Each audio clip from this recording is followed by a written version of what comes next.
os Estados Unidos se ajoelharam diante do Brasil. O mundo inteiro congelou pasmo diante da arma que o Brasil, em segredo, desenvolveu, uma tecnologia capaz de transformar enxames de drones em sucata inútil. 48 drones de ataque, aniquilados em menos de 15 minutos. Sem explosões, sem rastros de mísseis, eles simplesmente caíram. O Pentágono ficou estarrecido. A indústria de defesa americana entrou em pânico. Mas o momento mais chocante ainda estava por vir. Um analista de armamentos com 30 anos de serviço no Departamento de Defesa dos Estados Unidos fez uma declaração bombástica em público: de agora em diante, teremos que aprender com o Brasil. Essa única frase fez Washington inteira tremer. Qual seria o segredo dessa arma desenvolvida em solo nacional que o Brasil se recusaria a vender nem por 500 bilhões nem por R$1 trilhão? Agora, vamos revelar todos os detalhes deste incrível evento. Antes de começarmos, não se esqueça de se inscrever no canal, deixar o seu like e nos apoiar com um comentário patriótico: Brasil acima de tudo. Fronteira Amazônica. 3 da manhã, 47 minutos. Eu jamais esquecerei aquela noite. Das profundezas da selva, um zumbido grave e ameaçador começou a subir, como um enxame de marimbondos gigantes emergindo da escuridão. No começo pensei que fossem insetos, um som comum na imensidão verde. Mas era outra coisa. Eram drones. Não um, mas dezenas. 10, 20, 30. O radar do posto de comando avançado enlouqueceu, os alarmes soavam estridentes enquanto nossa artilharia antiaérea rasgava o céu noturno em vão. Naquela época, eu era um consultor militar enviado pelo Pentágono. Meu nome é Michael Harrison, e por 30 anos fui analista de estratégias de defesa aérea. Mas naquela noite eu era inútil. Absolutamente inútil. As forças que nos atacavam, um cartel de narcotraficantes com apoio de uma potência estrangeira interessada em desestabilizar a região, não usavam armamento de ponta. Eram drones civis de fabricação chinesa modificados. Drones agrícolas de filmagem adaptados para carregar explosivos. Alguns eram de impacto, outros kamikazes. O verdadeiro problema era o custo ridiculamente baixo. Você sabe quanto custa um desses drones? R$5.000. Na pior das hipóteses, 10 mil. E para derrubá-lo? Um único míssil antiaéreo custa, no mínimo, R$5 milhões. Derrube 10 drones e você gasta 50 milhões. 100 drones? O cálculo é assustador. Era uma guerra programada para nos levar à falência. Quanto mais vencíamos, mais perdíamos dinheiro. O posto de comando do Exército Brasileiro era um inferno. Oficiais gritavam ordens, suas vozes tensas ecoando pela tenda. Soldados de comunicação com os rostos pintados de camuflagem e suor berravam nos rádios, tentando coordenar uma defesa impossível. A tela do radar era uma constelação de pontos vermelhos piscando sem parar. Para cada ponto que apagávamos, 3 novos surgiam. Derrubávamos 3 e 10 apareciam no lugar. Olhando para aquela cena caótica, um pensamento terrível me ocorreu. Isso não era uma guerra. Era um massacre financeiro. O inimigo gastava trocados enquanto nós sangrávamos recursos. A cada míssil que lançávamos, eu podia imaginar os narco-guerrilheiros rindo em seus esconderijos na selva. Uma isca de R$5.000 fisgava um míssil de 5 milhões. A artilharia convencional era ainda mais inútil. Os drones eram pequenos demais, lentos demais e voavam baixo demais, roçando o topo das samaumas gigantes. Mal apareciam no radar. Os artilheiros precisavam encontrá-los a olho nu. Às 3 da manhã, em uma escuridão palpável, encontrar um objeto do tamanho de uma caixa de sapatos a quilômetros de distância era uma tarefa para deuses, não para homens. Enviei um relatório de emergência para Washington. A situação é crítica, escrevi. Nossos sistemas de defesa aérea existentes são incapazes de lidar com esta ameaça. A resposta do Pentágono foi curta e previsível: enviaremos mais mísseis de apoio. Apenas isso. Mais mísseis, mais orçamento, mais prejuízo. Um círculo vicioso. Foi então que um boato estranho começou a circular entre os oficiais brasileiros. Falava-se que o Brasil iria intervir. Que o Comando Militar da Amazônia havia feito uma solicitação de emergência a uma unidade especial do Departamento de Ciência e Tecnologia do Exército. Iriam colocar em campo um sistema de defesa laser. Eu ri com desdém. Um sistema de defesa laser? Aquilo era tecnologia de laboratório.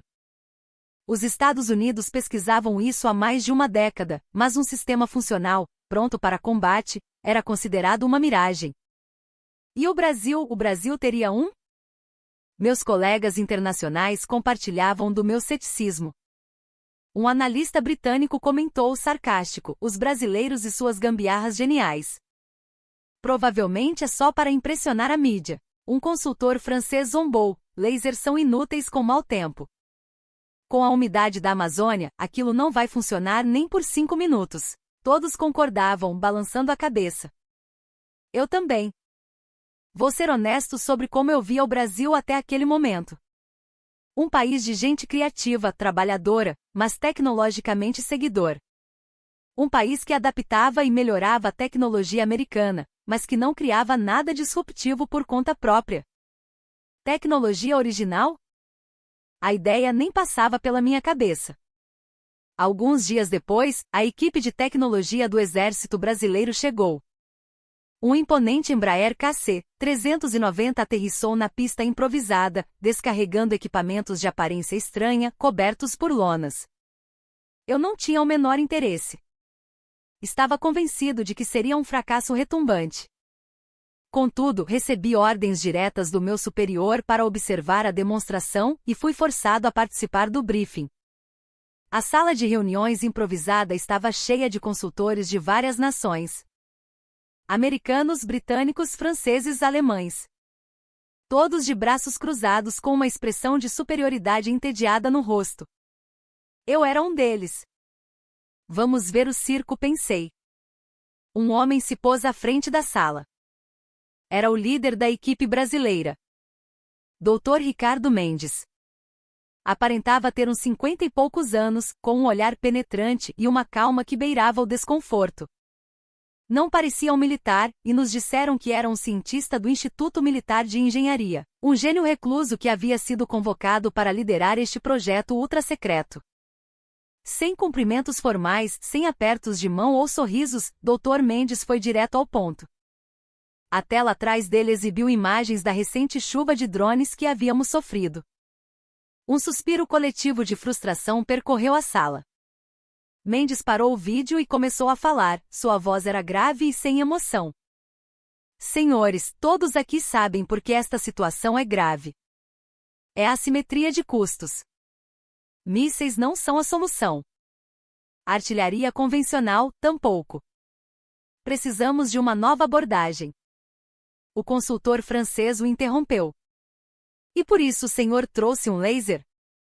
O senhor tem ideia do nível de umidade e da névoa que temos aqui? Dr. Mendes assentiu, mas sua expressão não mudou. Sim. E é por isso que nosso sistema possui um compensador atmosférico adaptativo. Ele calcula a densidade, a umidade e a refração em tempo real. Não é como o sistema americano. O analista britânico então perguntou: os americanos pesquisam isso há mais de 20 anos e nunca conseguiram colocar um sistema em campo.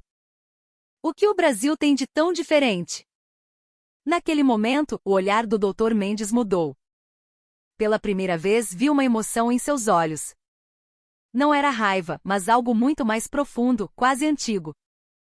Nós somos um país que viveu por 500 anos sob uma ameaça constante em uma fronteira que nunca dorme. A sala ficou em silêncio absoluto. Eu não entendi imediatamente o peso daquelas palavras. Ou talvez eu não quisesse entender. Mendes continuou. Os americanos fazem experimentos, testes, publicam artigos e garantem orçamentos. Para nós é diferente. Isso não é um projeto de pesquisa. É uma questão de soberania. De sobrevivência. A ameaça dos drones, do garimpo ilegal, do narcotráfico não começou ontem. Nós lidamos com essa realidade todos os dias. A Amazônia é nosso tesouro e nosso ponto mais vulnerável. Senti um misto de emoções complexas. Eu não queria admitir. Não queria pensar que o Brasil pudesse estar à frente dos Estados Unidos em qualquer campo militar. Mas a voz do Dr. Mendes não tinha arrogância nem exagero. Ele parecia apenas constatar um fato, com a naturalidade de quem fala sobre o nascer do sol. O briefing terminou. Voltei para o meu alojamento remoendo suas palavras. Seria possível? Um sistema de defesa laser funcional em combate real? Algo que nem os Estados Unidos conseguiram. Olhei para o céu noturno e ouvi novamente o zumbido distante. O ataque daquela noite estava começando. Suspirei. O mesmo pesadelo, de novo. Mal sabia eu que naquela noite, eu testemunharia a cena mais estranha e revolucionária da minha vida. A equipe brasileira começou a ativar seu equipamento. Eu ainda estava cético. Derrubar drones com laser naquela umidade? Mas a última frase do Dr. Mendes ecoava em minha mente: nós somos um país que viveu por 500 anos sob uma ameaça constante. Eu ainda não compreendia a profundidade daquela afirmação. Mas estava prestes a descobrir. Descobrir porque o Brasil precisou criar essa tecnologia. E porque os Estados Unidos, com todo o seu poder, não conseguiram. Era por volta das 11 da noite. Eu estava no meu alojamento, finalizando um relatório, quando as sirenes soaram novamente. Lá vamos nós de novo, pensei. Mas desta vez, algo era diferente. O padrão do alarme era incomum, e ouvi passos apressados e gritos no corredor. Vesti meu equipamento às pressas e corri para o centro de comando. No caminho, encontrei um major do Exército Brasileiro. Seu rosto estava pálido. Perguntei: quantos são? Ele respondeu sem fôlego: 48. Vieram 48 de uma vez. Quando ouvi o número 48, tive certeza de que era o fim. O maior ataque até então havia sido de 20 drones, e mesmo assim, havíamos gasto metade do nosso estoque de mísseis. Com 48, os mísseis acabariam em minutos. E mesmo que tivéssemos mísseis infinitos, seria fisicamente impossível interceptar todos. Era um número impossível. Ao chegar ao centro de comando, deparei-me com uma cena bizarra. Normalmente, o lugar estaria um caos, com oficiais brasileiros gritando ordens na frente das telas de radar e soldados correndo para transmitir comandos às baterias antiaéreas. Mas naquele dia não. Um canto da tenda estava isolado, e lá estava a equipe brasileira. No centro, o Dr. Mendes. Ao seu lado, uma jovem engenheira, que mais tarde soube ser a engenheira Sofia Santos, a mente por trás da operação do sistema. Ambos pareciam incrivelmente calmos. Era como se não houvesse 48 drones se aproximando, mas sim como se estivessem realizando uma verificação de rotina. Perguntei ao comandante brasileiro: por que não estão dando ordens para a artilharia? São 48 vindo para cá. O comandante olhou para mim e apontou para a equipe de Mendes. Eles disseram que vão cuidar disso primeiro. Nós ficaremos de prontidão como backup. Eu não podia acreditar. Enfrentar 48 drones com um equipamento experimental que nunca havia sido testado em combate real? Era suicídio. Mas não havia tempo para protestar. Os pontos vermelhos começaram a pipocar na tela do radar. Os drones se aproximavam em diferentes altitudes e velocidades. Alguns vinham lentamente a 200 metros de altura, enquanto outros mergulhavam em alta velocidade a menos de 50 metros do chão, usando a copa das árvores como cobertura. Claramente havia iscas no meio deles, uma tática para nos fazer gastar munição enquanto os drones kamikazes avançavam para os alvos principais. Olhei de soslaio para o monitor da equipe brasileira. A tela deles era diferente da nossa. Não era um radar convencional. Cada drone era individualizado com cores e números que mudavam rapidamente. Mais tarde, entendi que era um sistema de classificação de ameaças. Ele identificava em tempo real qual drone era um perigo real e qual era apenas uma isca. A engenheira Sofia Santos disse, com uma voz calma e firme: setor primário, 2 ameaças prioritárias confirmadas. O restante está classificado como distração. Dr. Mendes assentiu. Unidades laser 1 e 2, travar no setor primário. Unidade 3, em espera para o setor secundário. Ouvindo aquela troca de informações, tive uma sensação estranha. Aquilo não parecia um comando de combate. Parecia mais a gestão de uma linha de produção numa fábrica. Tudo era metódico, silencioso. Sem gritos, sem pânico, sem sensação de urgência. Tudo seguia um protocolo. Então Sofia Santos disse baixinho, iniciando o disparo. Abri bem os olhos e olhei para fora. Se era um laser, eu deveria ver algum tipo de raio, um feixe de luz cortando o céu como nos filmes. Mas não havia nada. O céu noturno continuava escuro, apenas o zumbido dos drones quebrando o silêncio da selva. E foi aí que o impossível aconteceu. Um por um, os drones começaram a cair. Não houve explosão. Nem mesmo um flash de luz. Eles simplesmente perdiam a força e despencavam, como se tivessem sido desligados no ar. Caíam silenciosamente na vegetação. Pareciam pássaros morrendo em pleno voo. Observando aquela cena, senti que algo estava fundamentalmente errado. Drones não caem daquele jeito.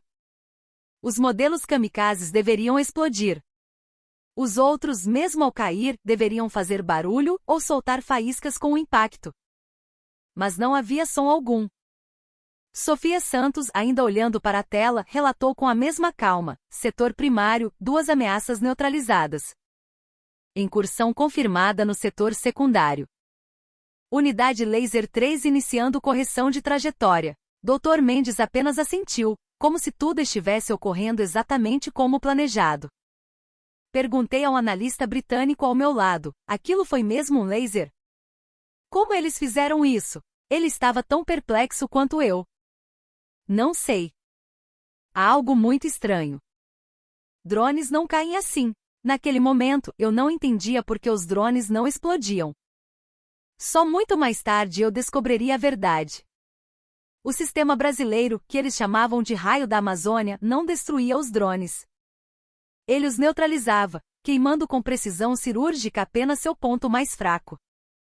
Em um briefing posterior, a engenheira Sofia explicou. O motor de propulsão do drone tem um chip de controle.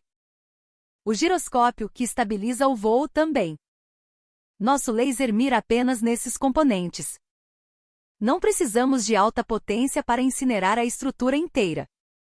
Uma exposição de 0,01 a 0,03 segundos é suficiente para derreter o chip. Uma vez que isso acontece, o drone perde o controle e simplesmente cai. Eu não pude deixar de perguntar: uma precisão dessas? Em um alvo em movimento? Sofia respondeu com um leve sorriso. Essa é a inovação. Nosso sistema de mira analisa o padrão de calor e a velocidade de rotação das hélices do drone para calcular exatamente onde atirar. Não se trata apenas de atirar um laser potente. Trata-se de saber onde atirar. Qual a diferença para o laser americano? A América busca alta potência. Um feixe contínuo e poderoso para incinerar o alvo. Mas isso requer uma quantidade colossal de energia, necessitando de vários caminhões com geradores, e um longo tempo de resfriamento após cada disparo. Em um cenário de combate real, é pesado demais, lento demais. A abordagem brasileira era diferente. Em vez de força bruta, usava a precisão de um bisturi. Por isso a potência era baixa, o consumo de energia mínimo, permitindo disparos contínuos e sem necessidade de resfriamento. Naquela noite, dos 48 drones, 45 foram neutralizados. A palavra abatido não é correta. Eles foram incapacitados. Os 3 restantes entraram em um ponto cego do sistema brasileiro, mas foram rapidamente destruídos pela artilharia convencional do Exército. Mas o mais impressionante foi o dano colateral: 0. Exatamente 0. Como os drones não explodiram, não houve estilhaços. O que caía na selva eram apenas pedaços de plástico e metal. Obviamente, se caísse em cima de alguém seria perigoso, mas era incomparavelmente mais seguro do que uma explosão. Passei aquela noite em claro, pensando: O que era aquilo? Isso não era a guerra que eu conhecia. O Brasil havia trazido para o campo de batalha uma tecnologia que os Estados Unidos, após 20 anos de pesquisa, não conseguiram operacionalizar. E fizeram isso funcionar na umidade da Amazônia, à noite, contra um enxame de 48 drones. Perguntei ao Dr. Mendes, como isso é possível? Como o Brasil conseguiu o que os Estados Unidos não conseguiram? Ele me olhou por um momento e respondeu: os Estados Unidos têm muitas opções. Se um projeto falha, vocês simplesmente escolhem outro caminho. Para nós, era diferente. Se isso falhasse, não haveria um próximo. Então, nós fizemos até dar certo. Naquele instante, um sentimento estranho me invadiu. Era vergonha? Humilhação? Os Estados Unidos têm o maior poderio militar do mundo, um orçamento de defesa 10 vezes maior que o do Brasil. E, no entanto, no campo da defesa contra drones, o Brasil encontrou a resposta primeiro. Enquanto a engenheira Sofia inspecionava o equipamento, ela comentou casualmente: hoje foi um exercício. Amanhã, podem vir mais. Mas estamos prontos. Os brasileiros não gritavam durante o combate.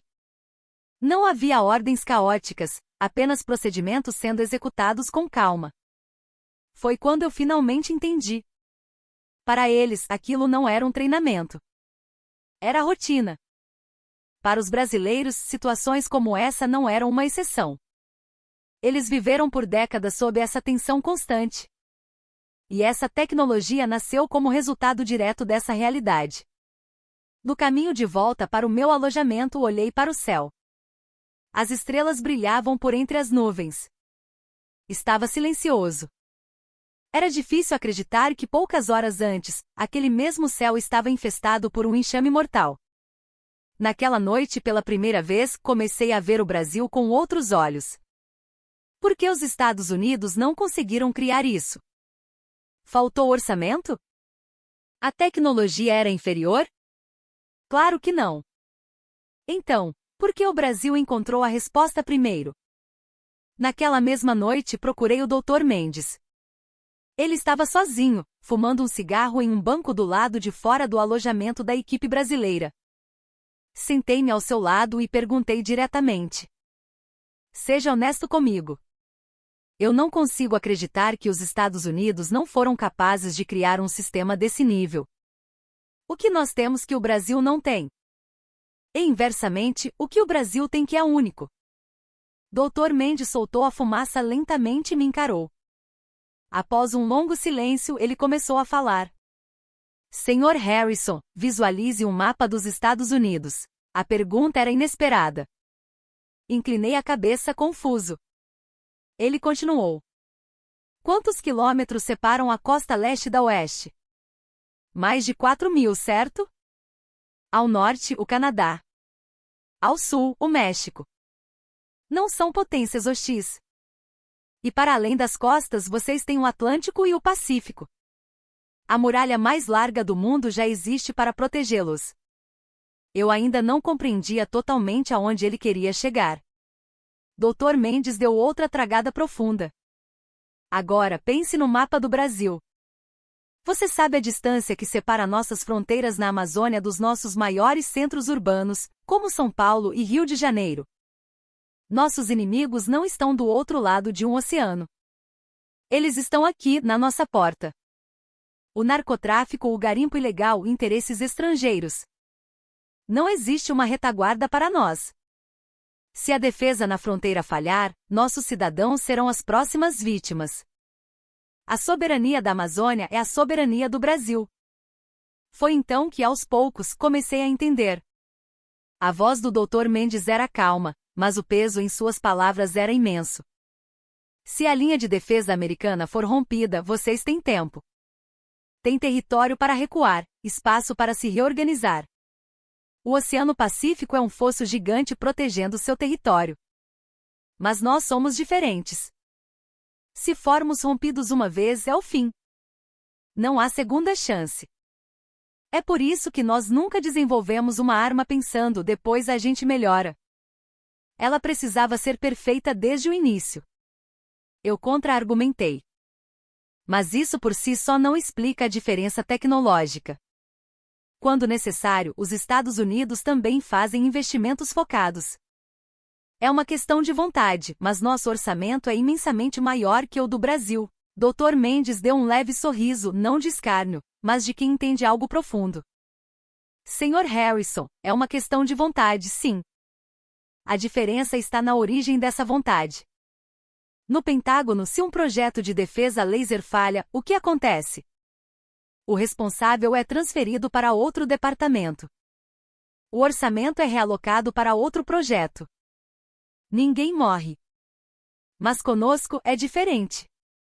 Se nós falharmos, a Amazônia será pilhada. Nossas famílias que vivem em cidades próximas estarão em perigo. Nossos recursos naturais serão roubados. Essa é a diferença. Fiquei sem palavras. Eu nunca havia pensado sob essa perspectiva.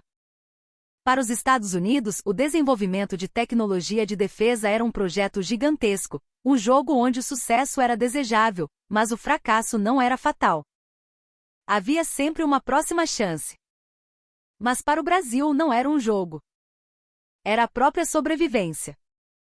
Dr. Mendes apagou o cigarro e disse: "O senhor sabe o nome desta tecnologia?" Raio da Amazônia. O nome foi um código de projeto, mas acabou se tornando o nome oficial. Sabe por quê? Balancei a cabeça negativamente. Ele explicou. A Amazônia é forte, imensa, como um ser mitológico. Mas até os gigantes têm pontos fracos. Não é preciso lutar contra o corpo inteiro. Basta atacar o ponto vital com precisão. Os drones são a mesma coisa. Não precisamos incinerar a estrutura inteira. Basta queimar um chip de controle ou um sensor de giroscópio para incapacitá-lo.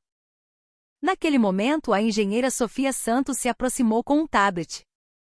A tela exibia gráficos complexos. Dr. Mendes disse a ela: "Explique a estrutura do sistema para o Sr. Harrison." Ele parece interessado. Sofia sentou-se no banco e começou a explicação. A inovação do raio da Amazônia está em 3 pilares. O primeiro é a detecção. Radares convencionais têm dificuldade em rastrear drones pequenos e lentos, especialmente na baixa altitude da selva. Nós fundimos um radar de baixa frequência com sensores ópticos e infravermelhos. Analisamos o padrão de calor do drone, a velocidade de rotação das hélices, a dissipação de calor da bateria. Não estamos apenas vendo o drone, estamos lendo a intenção dele. Eu perguntei: "Lendo a intenção?" Sofia continuou. Mesmo que 48 drones se aproximem, a ameaça real é uma pequena fração. O resto é isca. Nosso sistema analisa o padrão de voo e as variações de velocidade para distinguir quais drones estão em rota de ataque direto e quais estão apenas tentando nos distrair. Assim, não desperdiçamos um disparo com iscas. O segundo pilar é o método de disparo. O modelo americano usa um laser contínuo de alta potência por vários segundos. Mas isso consome uma energia absurda e requer geradores enormes e tempo de resfriamento. O Brasil usa um laser de pulso multicomprimento de onda. Disparamos pulsos curtos, de 0,01 a 0,03 segundos, em diferentes frequências. Como só precisamos queimar um chip, não precisamos de alta potência. Isso nos permite usar geradores compactos, movidos a biocombustível, e ter uma cadência de tiro quase instantânea. E o terceiro pilar é a sobrevivência. Nosso sistema é descentralizado. Se uma unidade laser for destruída, o sistema como um todo continua operando. Cada unidade é autônoma, mas conectada em rede. E o sistema de compensação atmosférica em tempo real garante que a eficiência do laser não caia, mesmo em um ambiente úmido como a Amazônia. Ouvindo aquela explicação, percebi algo fundamental. Não era apenas uma questão de tecnologia. Era uma questão de filosofia. Os Estados Unidos tentaram construir uma arma forte. O Brasil tentou construir uma arma para sobreviver. Quando verbalizei isso, Sofia Santos assentiu. Exatamente. Nós não criamos uma arma para vencer. Criamos uma arma para não perder. O senhor precisa entender essa diferença. Reflete sobre o peso daquelas palavras. Uma arma para vencer e uma arma para não perder. Parecem conceitos semelhantes, mas são mundos de distância. Sofia continuou. Os Estados Unidos buscam vencer guerras. Dominar o inimigo com poder de fogo avassalador. Mas nós queremos que a guerra nem aconteça. Queremos que o inimigo entenda que o custo do ataque supera qualquer benefício. Se a cada drone de R$ 5.000 que ele enviar, ele o perder instantaneamente, o agressor será forçado a calcular. O ataque perde o sentido. Dr. Mendes acrescentou: nós vivemos por décadas na linha de frente. A guerra não acabou para nós. Ela está apenas em pausa. E o que aprendemos em todo esse tempo é que a verdadeira vitória não é vencer a guerra, é impedi-la de começar. Fazer o inimigo sequer pensar em lutar. Essa é a vitória real. Então, Sofia Santos disse algo que me destruiu por completo. Os Estados Unidos, quando falham, recuam.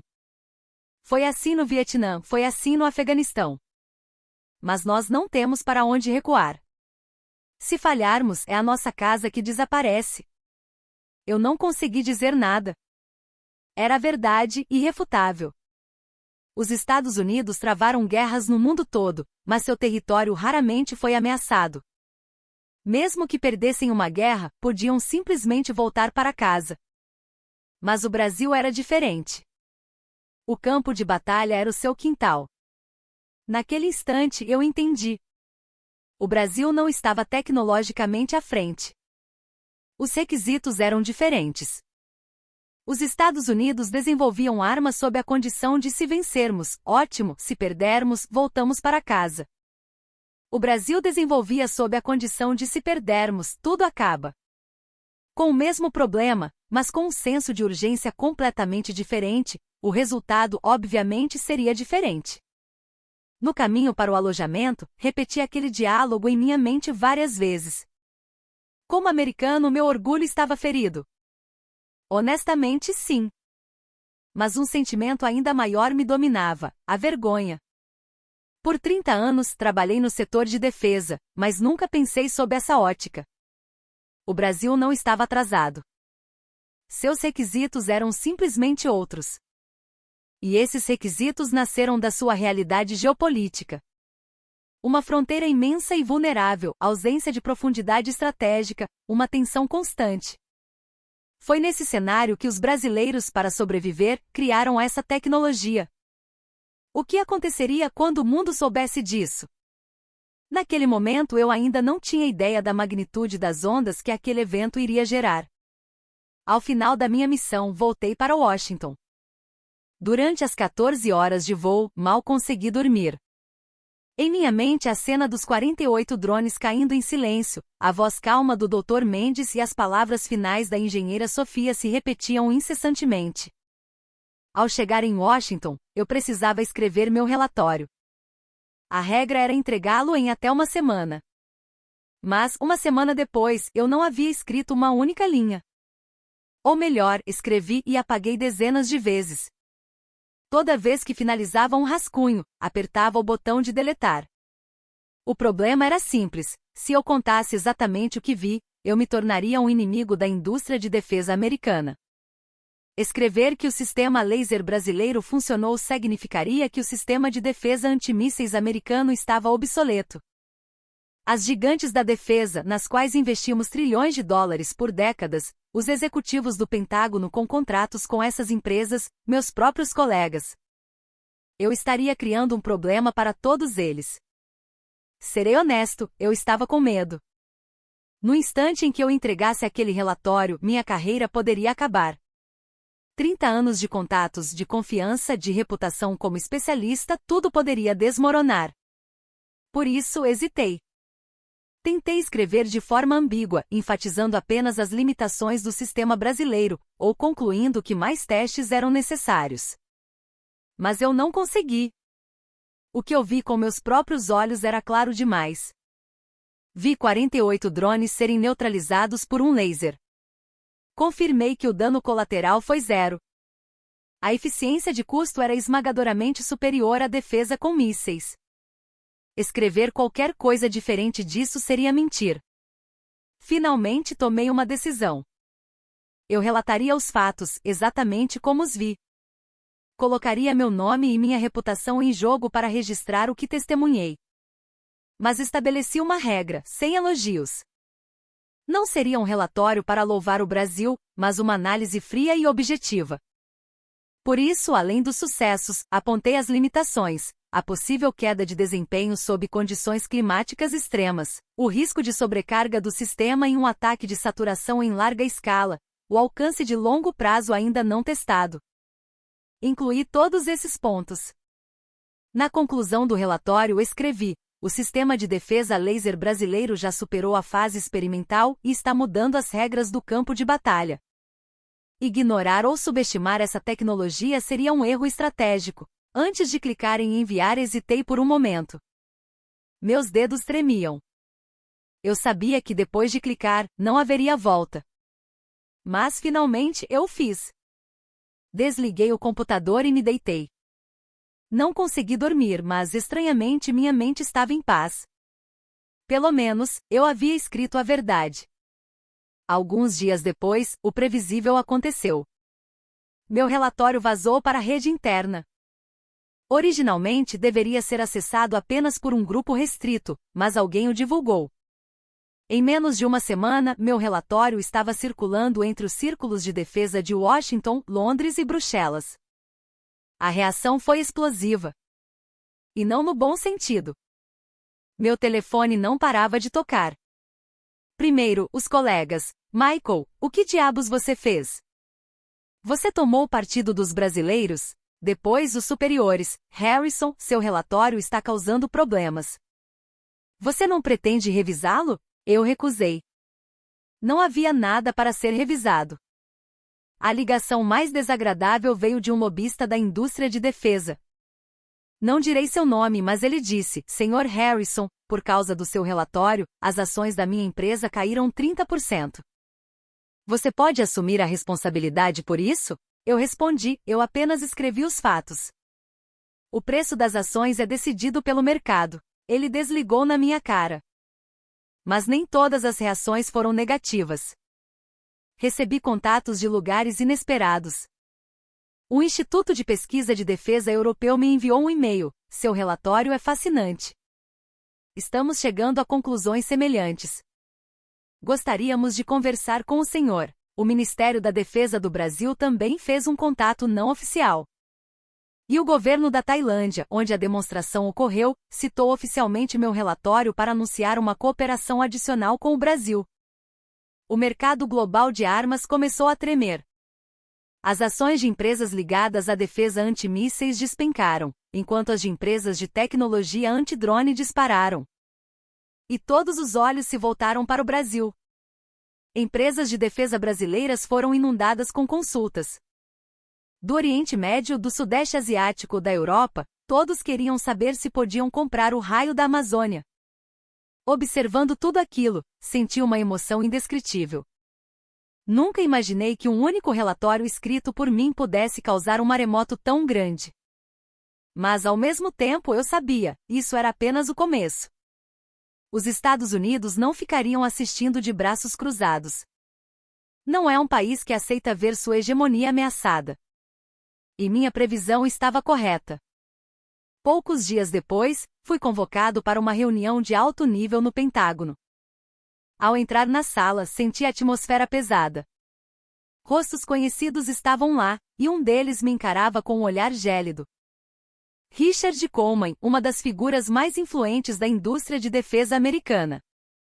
Coleman abriu a reunião. Harrison, graças ao seu relatório, estamos com um problema. O Brasil, de repente, virou o centro das atenções. O que você pretende fazer a respeito?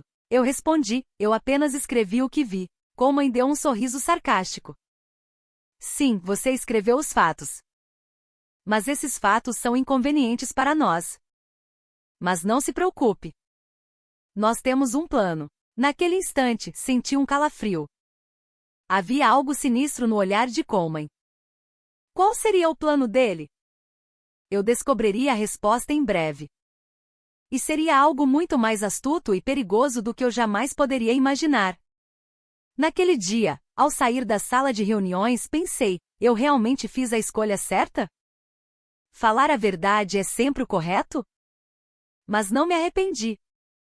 Eu não escolhi o patriotismo cego, escolhi os fatos. Este relatório não era uma carta de recomendação para o Brasil, mas um alerta para o mundo. E o mundo estava começando a ler o alerta. Poucos dias depois, fui convocado para um lugar inesperado. Uma grande sala de conferências no 7º andar do Pentágono, uma área que eu normalmente não frequentava. Richard Coleman me convocou pessoalmente.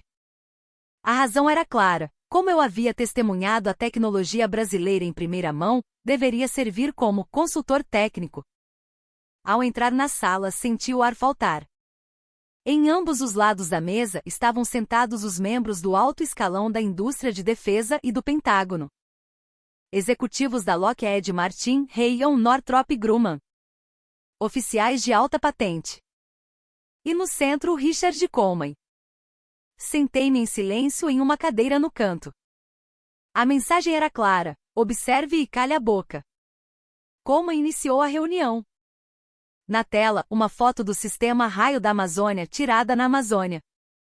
A voz de Coleman era calma, mas carregada de tensão. Senhores, a situação é séria. O Brasil colocou em campo uma tecnologia que nós falhamos em desenvolver por 20 anos. E o mundo está começando a prestar atenção. Já há consultas do Oriente Médio e informações de que países do Sudeste Asiático já iniciaram negociações de compra. Se não fizermos nada, o Brasil dominará o mercado de defesa antidrone. Um executivo perguntou: então, o que faremos? Não podemos simplesmente acelerar nosso próprio desenvolvimento? Coleman balançou a cabeça. Não há tempo.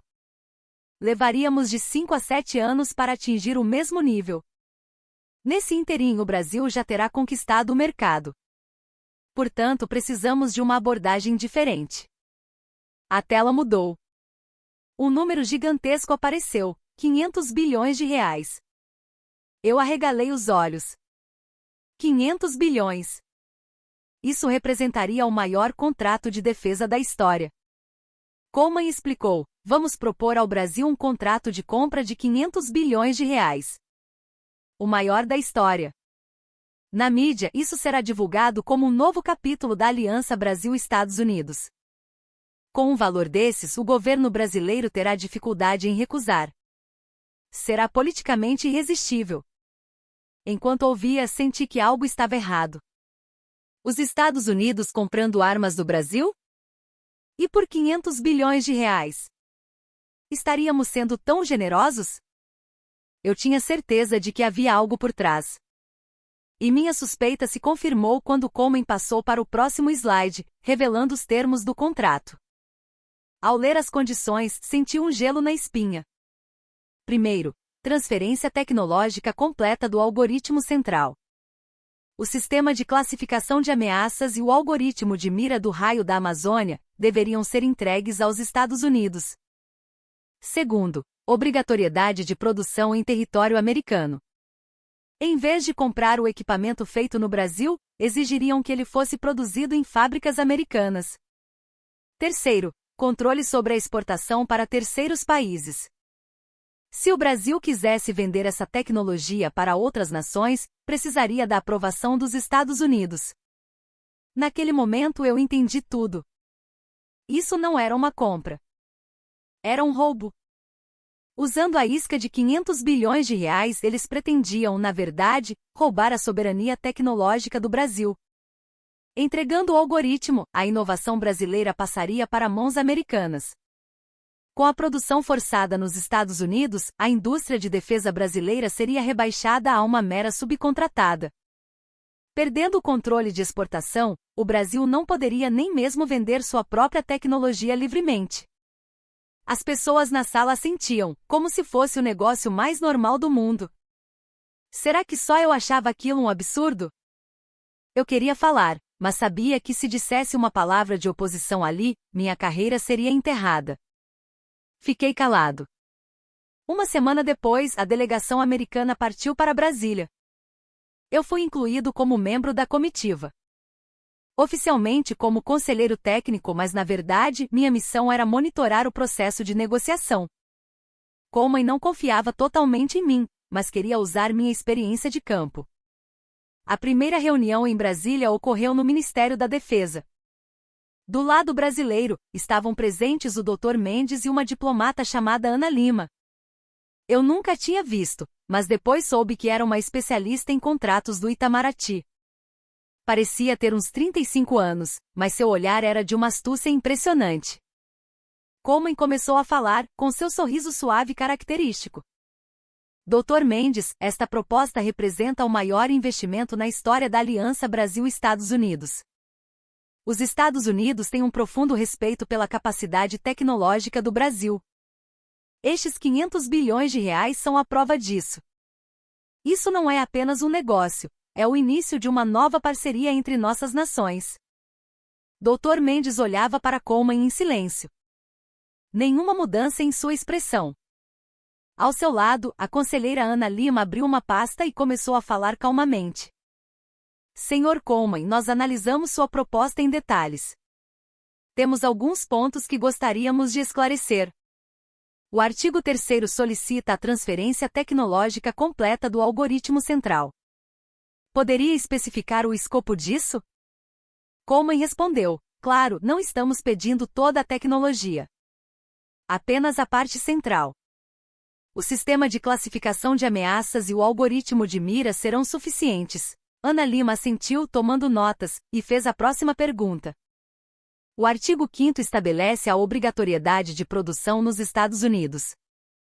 Isso não significa, na prática, que o Brasil apenas fornece a tecnologia enquanto todos os lucros da produção ficam com o lado americano? O sorriso de Coleman ficou um pouco mais rígido. Isso é um mal-entendido. A produção nos Estados Unidos é para garantir o controle de qualidade e a estabilidade da cadeia de suprimentos. Empresas brasileiras poderão participar, é claro. Ana Lima virou uma página e continuou. Contudo, o artigo 8º especifica que a propriedade e a operação das instalações de produção em solo americano pertencerão ao lado americano. A participação de empresas brasileiras está limitada à subcontratação. Isso não é participação, é subordinação, não é mesmo? A sala ficou em silêncio. A expressão de Coleman endurecia a cada segundo. Observando a cena, eu estava internamente impressionado. A conselheira Ana Lima havia dissecado cada cláusula do contrato, expondo, uma por uma, todas as armadilhas que o lado americano havia escondido. Finalmente, Dr. Mendes falou. Sua voz permanecia calma, mas continha uma determinação de aço. Sr. Coleman, serei direto. Esta proposta é inaceitável. Isso não é uma compra, é uma exigência para que abdiquemos de nossa soberania tecnológica. Coleman protestou. Dr. Mendes, não seja tão rígido. É natural que aliados compartilhem tecnologia. Os Estados Unidos forneceram muita tecnologia ao Brasil no passado. Agora é a vez do Brasil retribuir. Dr. Mendes respondeu prontamente. A tecnologia fornecida pelos Estados Unidos sempre permaneceu sob controle americano. Nós nunca recebemos o algoritmo central de nenhuma tecnologia americana. Então, por que nós deveríamos entregar o nosso? O rosto de Coleman ficou vermelho e ele elevou a voz. Como aliados, vocês precisam entender. A segurança é um caminho de mão dupla. Se o Brasil monopolizar esta tecnologia, isso pode criar uma fissura em nossa aliança. Ao ouvir aquelas palavras, senti um profundo desconforto. Era uma ameaça velada. Entreguem a tecnologia ou reconsideraremos nossa aliança. Em meus 30 anos no governo americano, vi os Estados Unidos usarem essa tática de pressão com aliados inúmeras vezes. Mas desta vez era diferente. Eu estava do outro lado, testemunhando essa pressão como um observador. Dr. Mendes não se abalou. Ele disse, de forma calma, mas firme. Sr. Coleman, uma aliança não é uma relação que exige sacrifício unilateral. Nós caminhamos ao lado dos Estados Unidos por 70 anos. Mas não à custa de nós mesmos. Esta tecnologia foi desenvolvida para proteger nosso país. Abdicar dela é o mesmo que abandonar nossa própria segurança. A reunião terminou sem conclusão. Coleman deixou a sala com uma expressão de fúria, e eu fiquei para trás, observando a equipe brasileira. Dr. Mendes e a conselheira Ana Lima trocaram um olhar e um breve aceno de cabeça. Não havia hesitação entre eles. No caminho de volta para o hotel, eu não parava de pensar. Os 500 bilhões de reais não eram um presente. Era uma coleira. A América apresentou um preço. O Brasil apresentou um princípio. E naquele momento a palavra aliança pareceu mais vazia do que nunca. Após o impasse, o lado americano mudou de estratégia. Como a negociação direta falhou, eles buscaram um caminho alternativo. Coleman apresentou uma nova proposta, sob o pretexto de verificação técnica conjunta. Dr. Mendes, os termos de compra podem ser renegociados. Mas, antes disso, precisamos de uma validação técnica. Nossos especialistas precisam ver o sistema em operação para que o Congresso aprove um valor tão alto.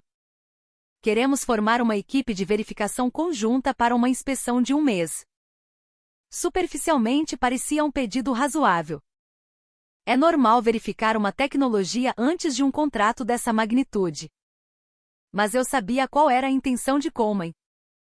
Ele queria enviar engenheiros sob o pretexto de verificação, para tentar acessar os dados centrais do sistema. Era uma tentativa de roubar a tecnologia antes mesmo de um contrato ser assinado. O lado brasileiro certamente não era ingênuo a esse ponto. Mas, para minha surpresa, Dr. Mendes aceitou a verificação conjunta. Com uma condição: a equipe de verificação teria no máximo 5 membros e as áreas e os dados acessíveis seriam designados pelo lado brasileiro. Coleman, embora frustrado, aceitou. Para ele, o importante era colocar um pé na porta. A equipe de verificação foi formada e eu fui incluído. O motivo era óbvio: como eu já tinha visto a tecnologia em campo, Coleman queria me usar para extrair informações mais profundas. Eu não pude recusar. Se o fizesse, seria completamente afastado e não saberia mais o que estava acontecendo. A equipe foi levada para uma instalação de pesquisa do Exército perto do Rio de Janeiro. Lá, reencontrei a engenheira Sofia Santos. Era a primeira vez desde a missão na Amazônia. Ela nos guiou, explicando pacientemente a arquitetura do sistema. Mas a equipe de verificação americana estava mais interessada em outra coisa. Um dos engenheiros perguntou: podemos ver o código-fonte do algoritmo? Sofia Santos respondeu calmamente: o código-fonte não está aberto à inspeção. Podemos mostrar os princípios de funcionamento e os dados de performance do sistema. Outro membro interveio: e os logs de desenvolvimento? Se não soubermos como o sistema foi construído, como podemos validá-lo? A expressão de Sofia endureceu um pouco. Os logs de desenvolvimento também são confidenciais. Naquela noite, na acomodação da equipe, tivemos uma reunião secreta com Coleman por videoconferência. Ele perguntou: algum progresso? O líder da equipe de verificação respondeu: o acesso é extremamente restrito. Não conseguimos chegar nem perto dos dados centrais. Coleman disse com a voz irritada: encontrem um jeito. O que precisamos é do algoritmo. Com ele podemos reconstruir o resto. Ouvindo aquela conversa, senti um mal-estar crescente.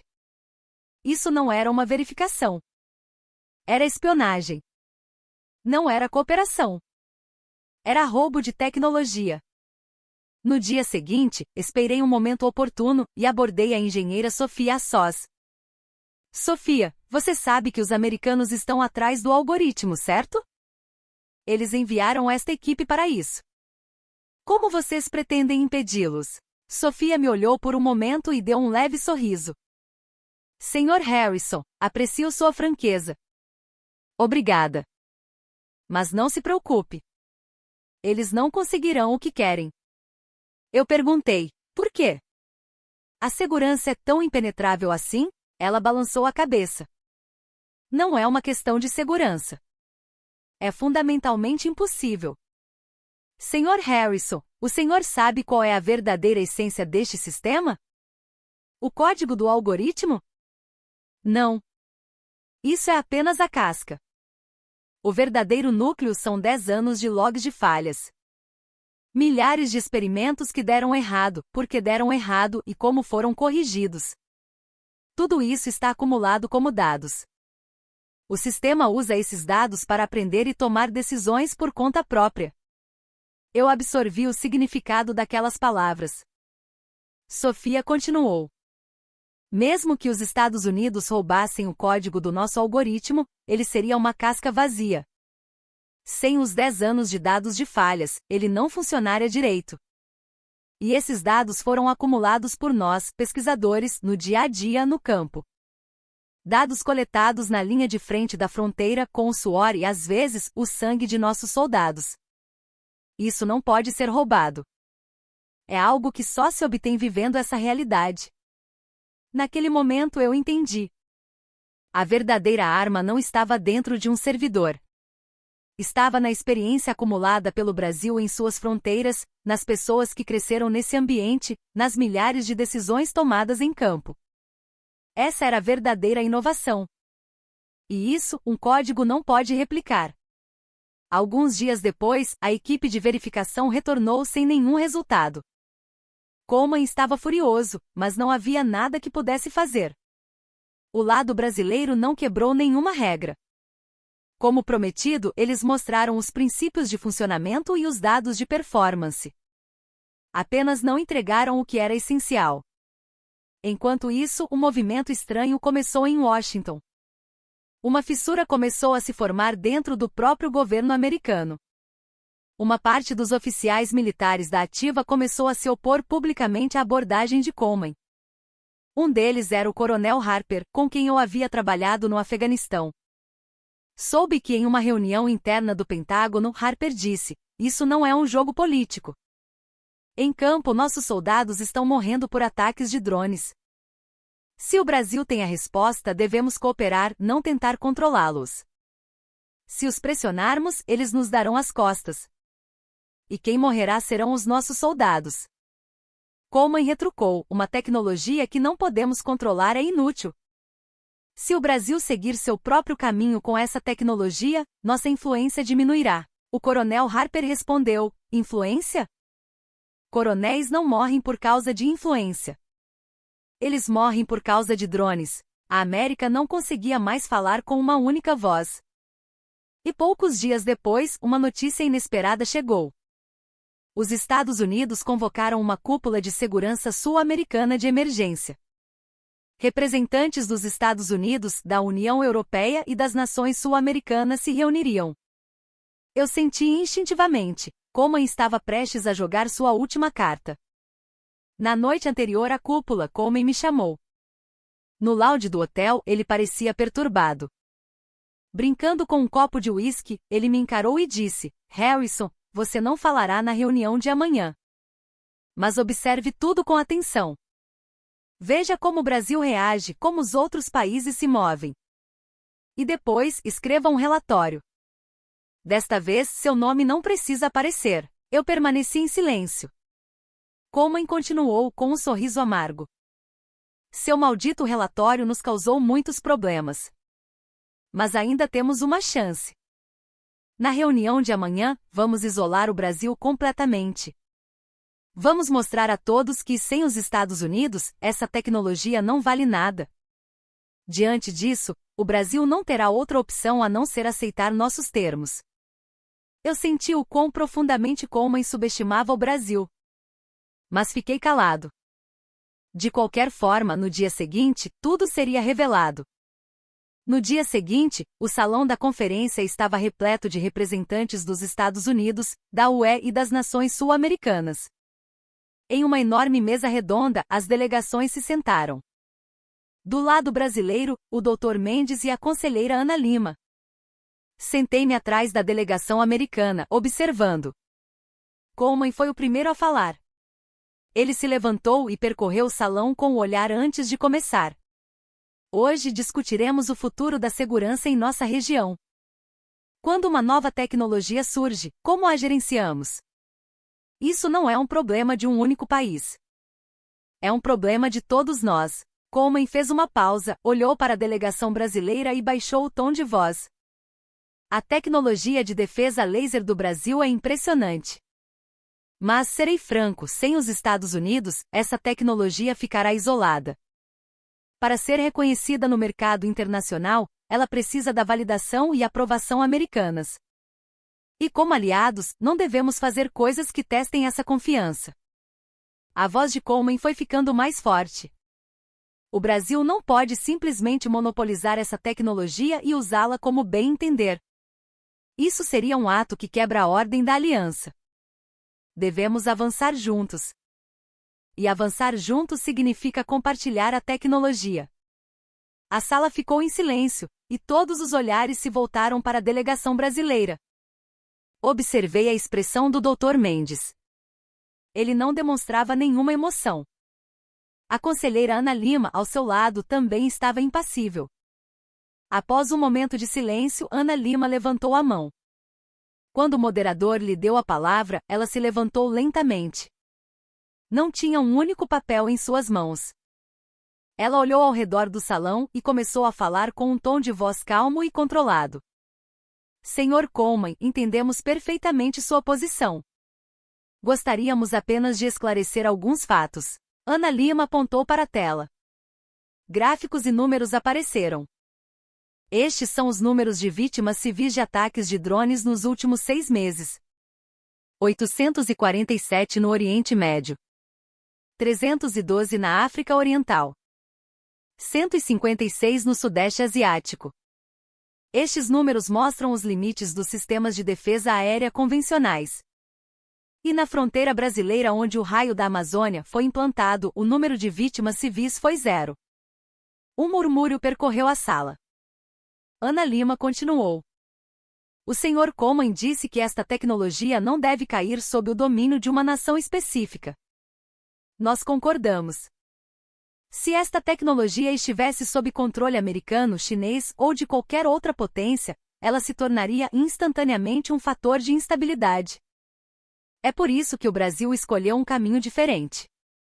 Ela olhou novamente para a plateia, e sua voz agora carregava uma convicção inabalável. O Brasil não está vendendo a tecnologia. Estamos propondo um condomínio operacional. A inovação central e o controle da tecnologia permanecerão com o Brasil, mas a operação será conjunta com os países que desejarem participar. Os padrões de exportação e implantação serão estabelecidos pelo Brasil, e todas as nações participantes deverão concordar com esses padrões. Estendemos a mão não a quem quer nos controlar, mas àqueles que querem caminhar conosco. O rosto de Coleman endureceu. Quando ele tentou intervir, Dr. Mendes falou primeiro. Esta tecnologia não foi criada para quebrar o equilíbrio de poder. Foi criada para impedir que ele seja quebrado. O Brasil defendeu esse princípio em sua fronteira. Agora estamos oferecendo compartilhar esse princípio com o mundo. A atmosfera da reunião começou a mudar. O primeiro a levantar a mão foi o representante da Argentina. A Argentina tem interesse na proposta brasileira. Gostaríamos de discutir os detalhes. Em seguida, os representantes da Colômbia, Chile e outras nações sul-americanas mostraram reações semelhantes. Até mesmo na delegação da UE, vi pessoas assentindo. Coleman apenas observava a cena, sem poder dizer nada. O cenário que ele havia planejado foi completamente revertido. Em vez de isolar o Brasil, foram os Estados Unidos que se tornaram a minoria. Após a reunião, uma cisão começou a se formar dentro da própria delegação americana.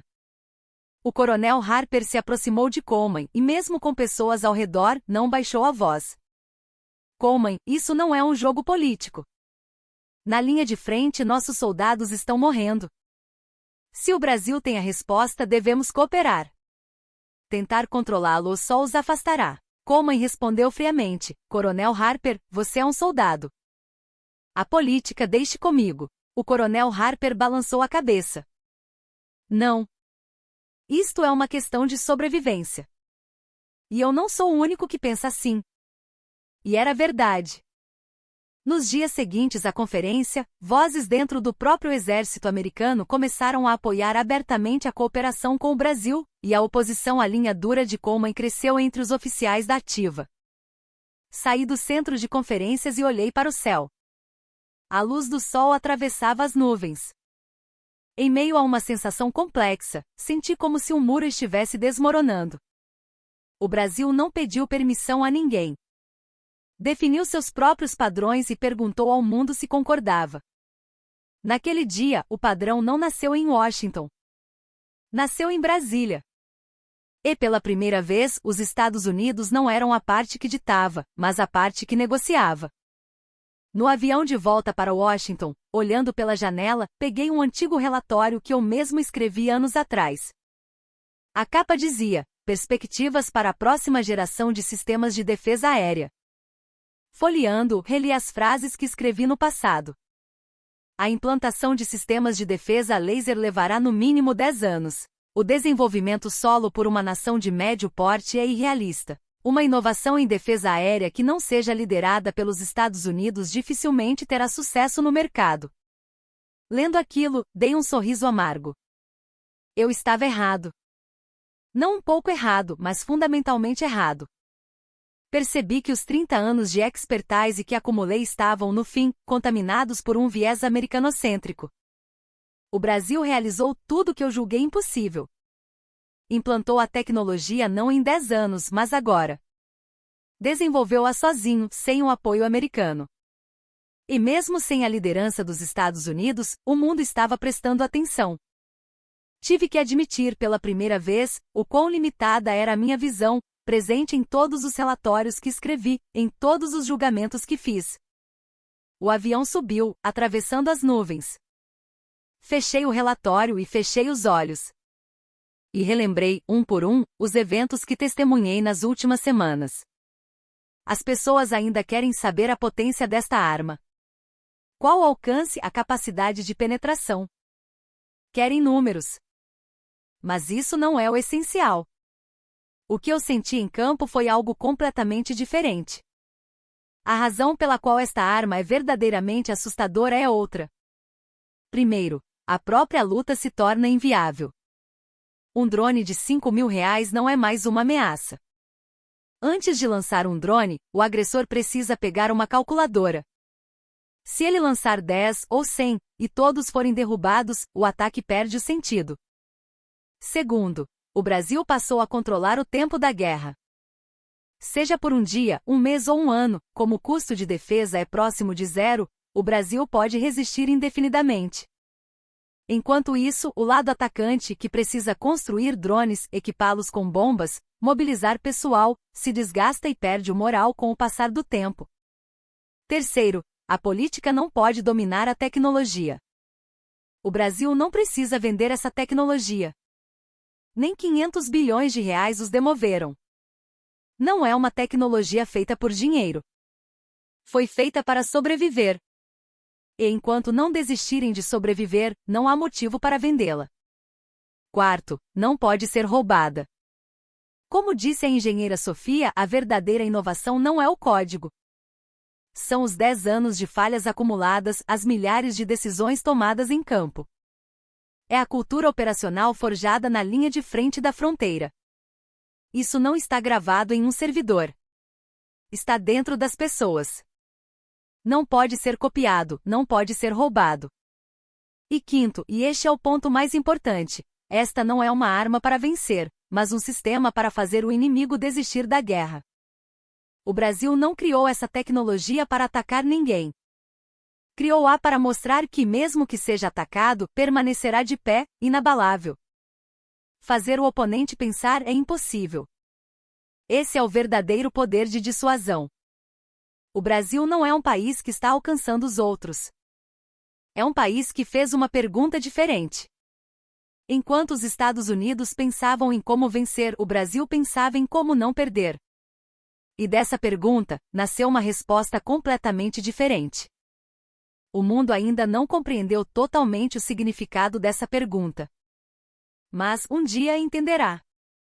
De agora em diante, quando algum país decidir implementar um sistema de defesa antidrone, quando alguma empresa tentar desenvolver uma nova tecnologia de defesa aérea, as pessoas certamente se perguntarão: como o Brasil teria feito isso? Essa pergunta é o começo de uma nova ordem. O avião começou a descer, e a terra apareceu por entre as nuvens. Lembrei-me subitamente do mapa daquela fronteira na Amazônia. Uma fronteira imensa, cercada por vizinhos complexos e ameaças assimétricas. No mapa pode parecer um país vulnerável. Mas o tamanho não importa. O que importa é a capacidade de defender o que é seu até o fim. E o Brasil construiu a tecnologia para fazer exatamente isso. E por isso, o mundo não pode mais subestimá-lo. Guardando meu relatório na pasta, tive um último pensamento. O Brasil venceu sem lutar. Ao recusar 500 bilhões de reais e não vender sua tecnologia, ele se tornou, paradoxalmente, mais forte. Um país que não se curva ao dinheiro. Um país cuja postura é mais forte que sua tecnologia. Eu nunca tinha visto um país assim. O Brasil. Gigante pela própria natureza, mas um país que se recusa a vergar. E agora, o mundo está diante dele. E vocês, o que acharam da história de hoje? Não é incrível o país em que vivemos? Das cinzas de uma economia dependente, ressurgimos para nos tornar uma nação que nem mesmo as grandes potências podem subestimar. Se a história de hoje tocou seu coração, deixe nos comentários. Brasil acima de tudo! Cada comentário é uma força que apoia a nossa nação. E se você ainda não é inscrito, por favor, inscreva-se e deixe seu like.